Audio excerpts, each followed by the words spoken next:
Ngasi Kwakta da leiriba club organization sing amade ekoi praja punamakna ngasi honorable MLA Moirang AC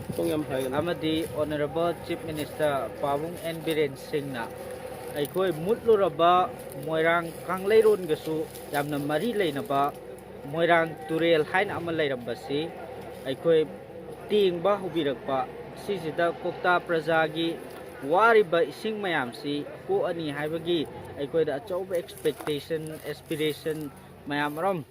leirba tanjasida hojik praja singna khalibo of kon je karino haib taragadi aikoina hojik tenge iba turel se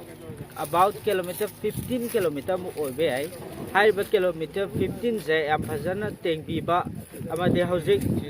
rumor amakak aikoida laibe se khara leiraga aikoi matek ama tengam makanda tingaroi habagi apprehension amasu Kwakta praja da leiba masimasu aikoi taubidana ba amadi turel si yaubo fo loiba ho tengbiraga Kwakta praja gi singi awaba si kokpiba kokhanba ngamhanbiba adugi pot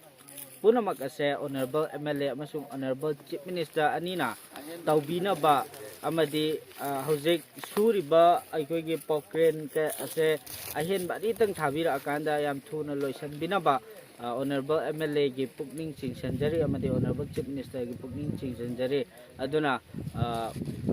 punamak ase aikoi development work amadi mayam gi awaba ke ase matam chana kokhan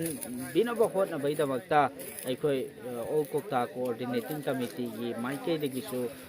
thagat perform tukse